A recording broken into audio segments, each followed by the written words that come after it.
Today, we're breaking down every NBA super team that failed. From LeBron's Miami rivals, to the Lob City Clippers, to KD, Kyrie, and Harden's Brooklyn disaster. These were the teams that were supposed to rewrite history. But instead, they became cautionary tales. Let's dive into the drama, the stats, and the failures. Explained in 31 minutes. Imagine three of the NBA's biggest stars on one team. Wilt Chamberlain, Jerry West, and Elgin Baylor. A guaranteed championship, right? Wrong. This is how the first super team fell apart. The 1969-70 Lakers were supposed to be unstoppable. Wilt Chamberlain, Jerry West, and Elgin Baylor, three of the league's brightest stars, lined up on the court together. Fans expected dominance. Instead, they got chaos. Wilt, fresh off a dominant season with Philadelphia, joined the Lakers with superstar expectations. But superstars need more than talent. They need chemistry. Baylor was struggling with knee issues, slowing down the legendary scorer who had once led the league in points. West tried to carry the offense, but clashed with Wilt over shot opportunities. Their supporting cast? Thin. Every possession relied on the stars, and fatigue quickly set in.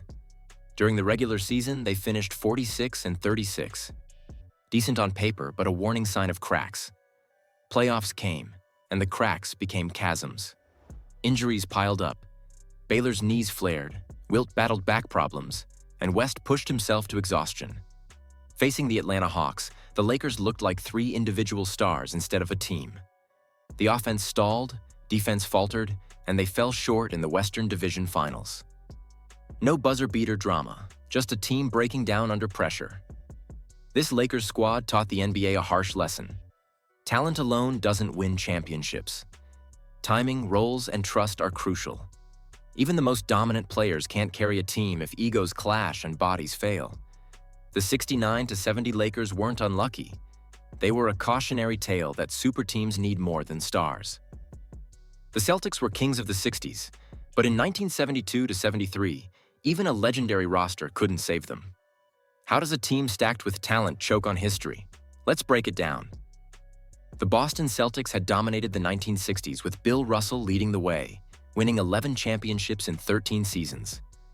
By 1972-73, the team had a mix of aging legends and promising young stars.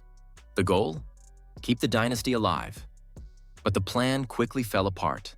John Havlicek and Dave Cowens were the leaders on the floor, while Joe White and Paul Silas tried to keep energy high. The talent was there, but so were the cracks. Key veterans were past their peak, carrying injuries from years of grind. The younger players had to step up, but chemistry issues began to surface. Different styles clashed. The team wasn't moving as a unit. It looked like individuals chasing stats instead of a shared goal. During the regular season, the Celtics finished strong, securing a playoff spot. But in the postseason, every weakness was exposed. Opponents exploited the aging roster, pushing the Celtics to the brink. Turnovers, missed assignments, and poor defensive rotations became common. Despite flashes of brilliance from Havlicek, the team lost critical games in tight series. The 1972-73 Celtics reminded everyone that past glory isn't enough. You can have stars and history, but if injuries, mismatched styles, and fatigue creep in, a team, even Boston, can falter. It was a brutal lesson. Talent without adaptability and cohesion leads to disappointment. The Showtime Lakers dazzled fans with fast breaks and flashy passes, but in 1981, even Magic, Kareem, and a loaded roster couldn't capture the crown. How did one of the NBA's most talented teams stumble? Let's dive in. The Lakers had the perfect blend of superstar talent. Magic Johnson orchestrating fast breaks, Kareem Abdul-Jabbar dominating the post, and a supporting cast full of skilled scorers.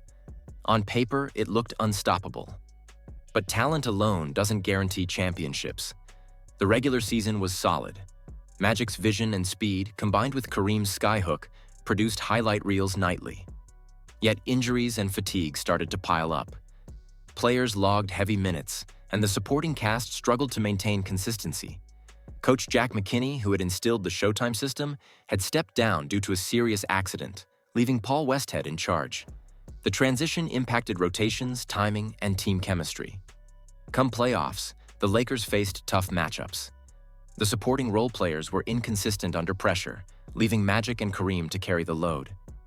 Opponents keyed in on Kareem's dominance but limited his touches, forcing Magic into risky plays. Turnovers mounted, and defensive lapses cost them crucial games.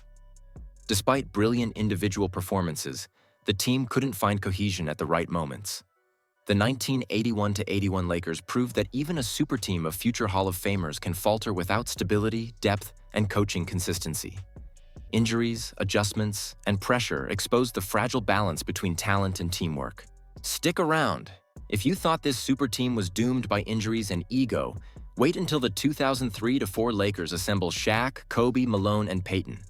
That one? Legendary disaster. Shaq and Kobe on the same team. On paper, it was unstoppable. But the 1998-99 Lakers proved that even two superstars can't guarantee a championship. What went wrong? Let's unpack the drama. The Lakers had assembled arguably the most electric duo in NBA history: Shaquille O'Neal and Kobe Bryant. Both were young, talented, and hungry for a championship. Fans expected dominance, but this team was built on raw talent, not cohesion. From the start, chemistry issues bubbled under the surface. Kobe's scoring mentality clashed with Shaq's post-dominance. Practices became tense, with arguments over who should take final shots. Coach Del Harris tried to balance egos and minutes, but mediating two alpha personalities proved nearly impossible. Meanwhile, the shortened 1998-99 season due to the lockout added pressure, leaving minimal time for bonding or rhythm building. In the playoffs, the Lakers' weaknesses were exposed. Even with Shaq's near-unmatched strength and Kobe's explosive scoring, the supporting cast struggled.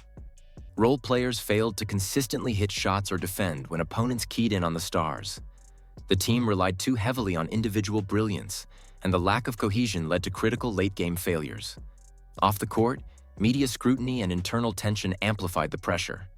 Every misstep became a headline, eroding confidence. The Lakers reached the second round but fell to the San Antonio Spurs, a team with less talent but far more chemistry and discipline. The 1998-99 Lakers taught a brutal lesson. Assembling stars doesn't automatically create a winning team. Ego management, trust, and balanced roles are just as critical. Shaq and Kobe were phenomenal, but without harmony, even super teams can crumble. Imagine four Hall of Famers on one team: Shaq, Kobe, Karl Malone, and Gary Payton. A dream lineup, right? Wrong. The 2003-04 Lakers became NBA's ultimate cautionary tale. Here's why. The 2003-04 Lakers were dubbed a super team before the season even began. Shaquille O'Neal dominated the paint. Kobe Bryant was the perimeter assassin, and the Lakers added two legends: Karl Malone and Gary Payton. On paper, they were unbeatable. But basketball isn't played on paper. It's played on the floor, and chemistry quickly crumbled. Kobe and Shaq's well-documented feud resurfaced, fueled by media narratives. Malone struggled to adjust to a new system late in his career, and Payton's intense defensive style occasionally clashed with the team's offensive flow. Roles overlapped, passes got lost, and trust eroded. The season started strong, but cracks appeared in the playoffs. The Lakers relied heavily on their stars to create offense.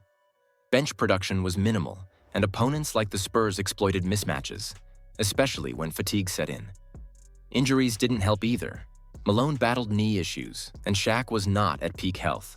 The NBA Finals against the Detroit Pistons exposed the super team's flaws in brutal fashion. Detroit, a cohesive, disciplined squad, outplayed Los Angeles with strategy, teamwork, and energy. The Pistons' defensive schemes neutralized Shaq in the paint and disrupted Kobe's rhythm. Malone and Payton couldn't compensate, and the Lakers fell in 5 games. The 2003-04 Lakers proved a legendary lesson. Assembling stars doesn't guarantee rings. Ego management, role clarity, and balance are critical. Even the most talented roster can fail if chemistry collapses under pressure. If you thought the Shaq, Kobe, Malone, Payton saga was chaotic, wait until we explore the Miami Heat's 2010-11 Big Three era, another super team that couldn't seal the deal. That story is next. LeBron James, Dwyane Wade, and Chris Bosh, 3 superstars, 1 team. Expectations were sky high for the Miami Heat in 2010-11. But shockingly, the Big Three stumbled. How did a dream team almost collapse before it even soared? When LeBron James left Cleveland to join Dwyane Wade and Chris Bosh in Miami, the basketball world exploded. The media called it the Heatleys, a trio destined to dominate. Fans imagined rings in every direction.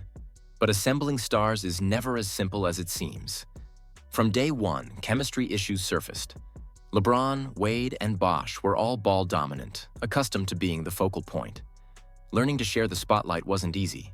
Early in the season, miscommunication on offense led to turnovers, forced shots, and inconsistent scoring bursts. Role players like Mario Chalmers and Udonis Haslem struggled to find rhythm, making the team top-heavy. The playoffs amplified the problems. The Heat faced disciplined squads like the Chicago Bulls and Boston Celtics, who exploited Miami's over-reliance on its stars. LeBron's decision-making under pressure drew criticism, and the team struggled in clutch moments. Injuries were minimal, but mental pressure and high expectations weighed heavily. Ultimately, the Heat reached the NBA Finals against the Dallas Mavericks. Dallas's structured offense, combined with a defensive scheme specifically designed to limit LeBron and Wade, exposed Miami's weaknesses. The Heat lost in 6 games, shocking the basketball world. The 2010-11 Heat taught a vital lesson. Star power alone doesn't guarantee championships. Team chemistry, complementary role players, and mental toughness are crucial. Even LeBron, Wade, and Bosh, 3 generational talents, could fall short without cohesion and trust. If you think Miami's failure was surprising, wait until we explore the 2012-13 Brooklyn Nets' ill-fated Superteam, where Kevin Garnett, Paul Pierce, and Deron Williams couldn't make magic happen. That story is next. Kevin Garnett, Paul Pierce, and Deron Williams. The Brooklyn Nets' 2012-13 roster screamed Superteam, but the results were anything but. How could such talent fail so dramatically? Let's break it down. The Nets made waves in 2012 by trading for 3 future Hall of Famers: Paul Pierce, Kevin Garnett, and Deron Williams. Fans imagined immediate dominance in the Eastern Conference, but the reality was starkly different. Chemistry was the first casualty. Garnett and Pierce were used to Boston's system under Doc Rivers, while Williams came from a different style in Utah. Integrating 3 ball-dominant veterans into a roster with young role players proved difficult. Offensive sets often stalled, and spacing was inconsistent. On many nights, the stars were hesitant to share the ball, leading to stagnant possessions. Defensively, age and injury were major concerns. Garnett and Pierce were past their prime, and Williams' knees had already shown wear. Their defensive intensity fluctuated, allowing opponents to exploit mismatches. The young Nets bench provided minimal scoring support, meaning the burden fell heavily on the stars. In the playoffs, the weaknesses were exposed. The Indiana Pacers, a cohesive and disciplined team, took advantage of the Nets' lack of synergy. Despite flashes of brilliance from Pierce and Williams, Brooklyn fell in the first round, a stunning early exit for a team that had spent so much to assemble talent. The 2012-13 Nets serve as a cautionary tale. Superstar names alone cannot create a winning team. Age, injuries, team chemistry, and coaching integration are just as important. Even the biggest names can stumble if the pieces don't fit together. Kobe Bryant, Steve Nash, and Dwight Howard. 3 superstars, 1 team. The 2014-15 Lakers were supposed to dominate the NBA. Instead, they stumbled through one of the most disappointing seasons in Lakers history. Here's why. The Lakers entered 2014-15 with high hopes. Kobe Bryant was still the leader, Dwight Howard was brought in as a dominant big man, and Steve Nash returned after injuries to run the offense. On paper, this was a championship-caliber trio. On the floor, it was chaos. Injuries were the first problem.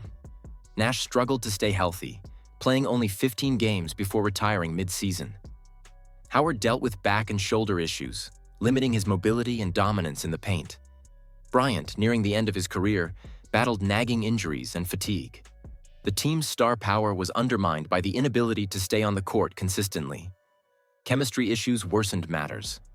Howard clashed with coaching staff over his role, and Bryant's leadership style didn't always mesh with the other stars. Spacing on offense was poor, and defensive rotations suffered as a result. Young role players like Jordan Clarkson and Julius Randle couldn't compensate for the instability, leaving the Lakers top-heavy and predictable. The season ended with a dismal 21-61 record, the worst in franchise history since moving to Los Angeles. Fans and analysts were stunned that a roster with 3 former MVP-caliber players could collapse so thoroughly. The team missed the playoffs entirely, and the experiment was deemed a failure almost immediately. The 2014-15 Lakers demonstrated a harsh truth. Assembling big names doesn't equal success. Health, chemistry, and fit within a system are just as vital as talent. Even legends like Kobe Bryant and Dwight Howard can't carry a fractured team alone. Boston had a rising star, a loaded roster, and championship dreams. The 2017-18 Celtics were built to dominate, but instead, they crashed in the playoffs. How did a super team with talent and potential fail so suddenly? The Celtics were coming off a strong season and added depth with Al Horford joining forces with young stars Jason Tatum, Jaylen Brown, and Kyrie Irving. Expectations were high. This was a super team in the making, primed to challenge the top of the Eastern Conference. Early in the season, Boston looked solid. Horford's versatility, Tatum's scoring, and Brown's athleticism gave the team multiple weapons. But despite talent, chemistry issues began to surface. Kyrie Irving was still adjusting to a new system and star-heavy roster, and the Celtics' pace sometimes stifled their natural shooters. Lineup rotations were inconsistent, and the bench struggled to provide reliable scoring. Defensively, Boston remained strong, but offensive cohesion lagged. The team relied heavily on isolation plays for Kyrie and mid-range shots from Horford, which slowed down ball movement. Role players like Marcus Smart and Terry Rozier often had to carry extra weight in scoring or playmaking, creating uneven performances. Come playoffs, the Celtics faced the Milwaukee Bucks and Cleveland Cavaliers. Despite talent, they lacked the elite experience needed in critical moments. Boston lost in the Eastern Conference Finals to LeBron James' Cavaliers in 7 games, exposing gaps in leadership, playoff poise, and clutch execution. The 2017-18 Celtics highlight a key lesson. Assembling stars isn't enough. Even young talent combined with veteran presence can fall short if the system, chemistry, and playoff experience aren't aligned. The team's collapse wasn't due to lack of skill. It was a reminder that building a successful super team requires more than just names on paper. Russell Westbrook, Paul George, and Carmelo Anthony. The 2018-19 Oklahoma City Thunder had 3 stars who could dominate any team, but instead, they stumbled. How did this super team fall apart so quickly? The Thunder shocked the NBA by trading for Paul George and signing Carmelo Anthony to join Russell Westbrook. Fans expected a blockbuster season, with Oklahoma City suddenly looking like a serious playoff contender. On paper, the trio could score, defend, and control the pace of any game. Reality? Far from the hype. Chemistry was the first hurdle.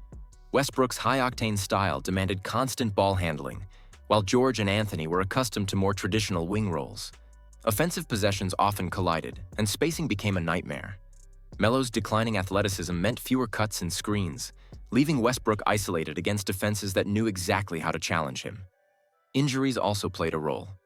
George suffered minor setbacks early, while Anthony battled conditioning issues. These challenges forced rotations to change constantly, keeping the team from finding a steady rhythm. Role players like Dennis Schroeder and Steven Adams tried to adapt, but they were often forced into roles they weren't suited for. The playoffs highlighted the cracks. Facing the Portland Trail Blazers, the Thunder were unable to execute down the stretch. Westbrook's hero ball and Melo's limited mobility prevented the team from capitalizing in critical moments. Oklahoma City fell in the first round, leaving fans shocked at how quickly this dream team dissolved. The 2018-19 Thunder show that assembling star talent doesn't automatically lead to success. Chemistry, health, and roles must align perfectly, or even the most talented lineup can fail. The trio's downfall became a cautionary tale for super teams everywhere. If you thought the Thunder's collapse was wild, stick around. Next, we'll dive into the 2019-20 Los Angeles Lakers, another mega team with LeBron and Anthony Davis that faced unexpected struggles. That story is next. LeBron James and Anthony Davis finally teamed up in Los Angeles, forming a superstar duo that had the NBA buzzing. But even with so much talent, the 2019-20 Lakers had unexpected hurdles. What went wrong before they ultimately triumphed? The Lakers built their roster around LeBron James and Anthony Davis, two generational talents with championship experience. Expectations were sky high. Fans believed this duo could dominate the league. On paper, it was a perfect matchup of size, skill, and leadership. In practice, things weren't so simple. Early in the season, the Lakers faced injuries. Davis suffered minor setbacks that limited his playing time, and key role players like Rajon Rondo and Dwight Howard missed games due to health protocols and recovery. Chemistry needed time to develop, as LeBron adjusted to a new primary scoring partner, and the team integrated new pieces such as Danny Green and JaVale McGee. COVID-19 added another layer of difficulty. The season was paused, then resumed in the Orlando bubble with no fans, disrupting routines and momentum. The Lakers had to reestablish flow quickly, balancing defensive schemes and offensive spacing under unusual conditions. Despite the challenges, the Lakers leaned on experience.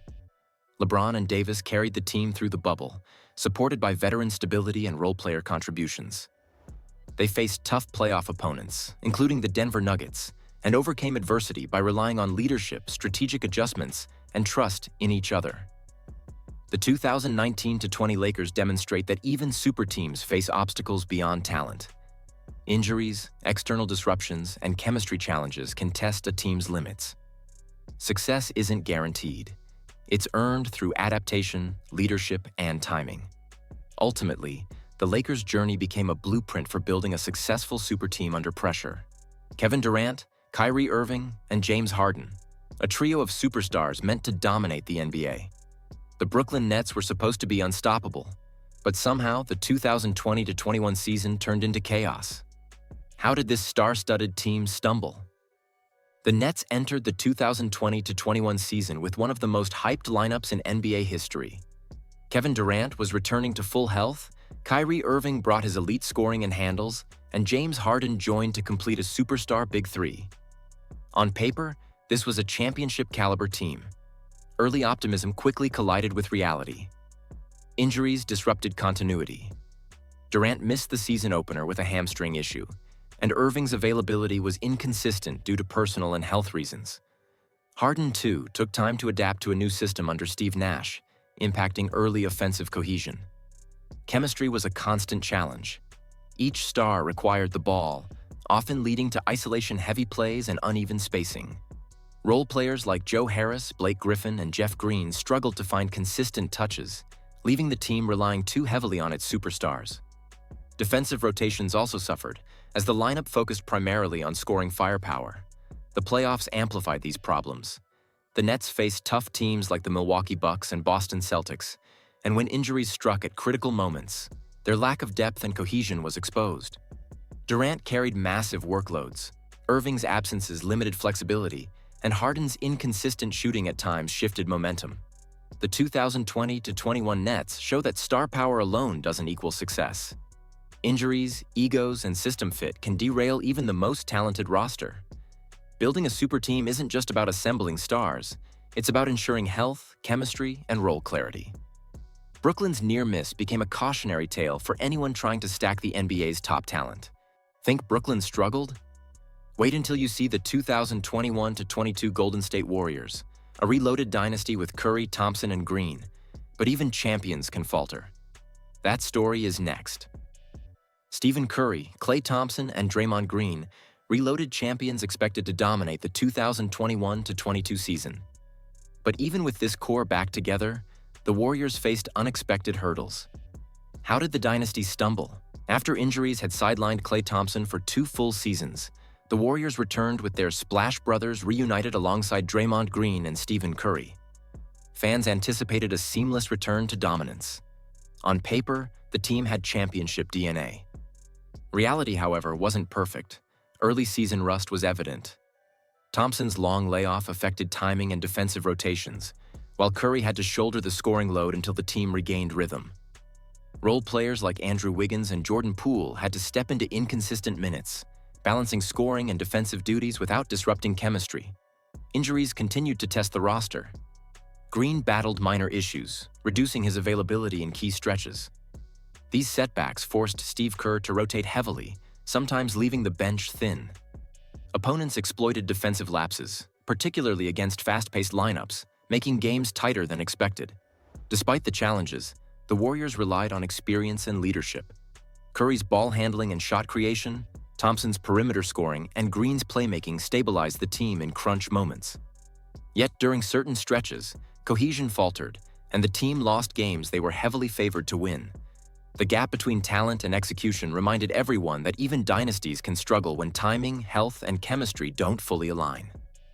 The 2021-22 Warriors demonstrate that returning stars isn't a guaranteed recipe for perfection. Even the best teams face adversity. Adjustments, patience, and leadership become just as crucial as star power. Championships demand not only talent but resilience and adaptability under pressure. Jason Tatum and Jaylen Brown, two All-Stars, paired with a loaded supporting cast, the Boston Celtics were primed for glory in 2022-23. But even with so much talent, this super team stumbled when it mattered most. What went wrong? The Celtics entered the season with clear championship aspirations. Jason Tatum, Jaylen Brown, and newly acquired Kevin Durant and Malcolm Brogdon formed a roster stacked with scoring, defense, and experience. Expectations soared. Analysts called Boston the favorite to win it all. Early in the season, everything seemed aligned. Tatum and Brown displayed all-star-level dominance, while Durant adjusted quickly, fitting into Brad Stevens' system with relative ease. The supporting cast of Marcus Smart, Derek White, and Al Horford gave depth, defense, and veteran leadership. However, injuries and timing disrupted their rhythm.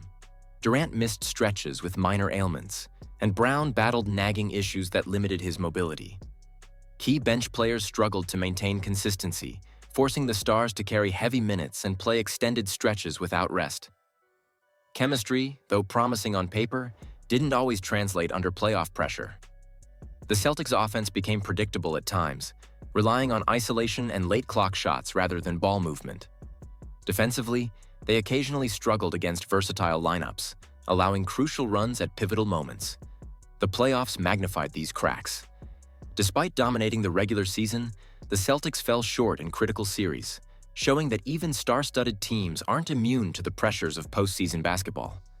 The roster had incredible talent, but injuries, fatigue, and lack of cohesion at the wrong moments prevented them from reaching ultimate success. The 2022-23 Celtics story proves that building a super team doesn't automatically secure a championship. Talent, timing, chemistry, and health all need to align perfectly. Even the most powerful roster can falter when these elements are slightly off. James Harden and Chris Paul, one of the deadliest duos in NBA history. The 2017-18 Houston Rockets were built for dominance, but even this superstar pairing hit a wall. How did they fall short? The Rockets entered 2017-18 with a clear plan. Surround MVP-level James Harden with another superstar in Chris Paul, and build a defensive-minded supporting cast led by Clint Capella and PJ Tucker. The goal was obvious: push Golden State to the limit in the Western Conference and finally end the Warriors' dynasty. Harden was at his absolute peak, averaging 30-plus points per game with incredible efficiency. Chris Paul brought elite playmaking, court vision, and veteran leadership. On paper, this was a nearly perfect setup, an offense that could outscore anyone, paired with defense that could pressure elite scorers. Throughout the regular season, Houston dominated. They set an NBA record for most three-pointers in a season, showcased insane ball movement, and Harden was a walking highlight reel. Chris Paul's mid-range mastery and clutch passing elevated the offense to historic levels. Analysts predicted a deep playoff run, and perhaps a finals appearance. But the postseason exposed cracks. Injuries struck at critical moments, including Harden's ankle issues and Paul missing games due to rest and minor ailments. Defensive rotations faltered against elite two-way wings, and fatigue became an issue during long series. Despite historic regular season stats, the Rockets fell in the Western Conference Finals to the Golden State Warriors, who executed flawlessly and countered Houston's three-point-heavy strategy. The 2017-18 Rockets illustrate that super teams aren't invincible. Even MVP-level talent, when tested under playoff pressure, can be disrupted by injuries, matchup issues, and elite opponents. Building a powerhouse doesn't guarantee a championship. It takes timing, health, and adaptability. Kobe Bryant, Dwight Howard, Steve Nash, three superstars in one lineup. The 2012-13 Lakers looked unstoppable on paper, But reality hit hard. How did one of the most hyped super teams crumble? After signing Dwight Howard in the offseason, the Lakers aimed to build a championship roster around Kobe Bryant, Dwight Howard, and veteran point guard Steve Nash. On paper, it was a dream team. Elite scoring, interior dominance, and floor generalship. Fans anticipated a finals appearance, possibly a title. But things fell apart quickly. Injuries plagued the squad from the start. Steve Nash missed significant stretches with back issues, which disrupted offensive flow. Dwight Howard struggled with back and shoulder injuries and couldn't dominate inside as expected. Kobe Bryant, now aging and carrying the team, battled through multiple nagging injuries, limiting his mobility and explosiveness. Beyond injuries, chemistry issues emerged. Nash's pick-and-roll game didn't mesh with Howard's post-play, and Kobe's high usage demanded constant touches. Role players like Metta World Peace and Pau Gasol were inconsistent in their contributions. Defensive lapses and miscommunication further exposed the team against faster, more cohesive opponents. The Lakers limped into the playoffs as a lower seed, and the first-round exit to the San Antonio Spurs confirmed that talent alone wasn't enough. Even with 3 Hall of Fame-caliber players, timing, health, and fit were completely misaligned. The 2012-13 Lakers exemplify that superstars alone can't carry a team to a championship. Injuries, mismatched styles, and poor chemistry can turn a dream roster into a cautionary tale. Even the best players can't overcome structural weaknesses and misfortune.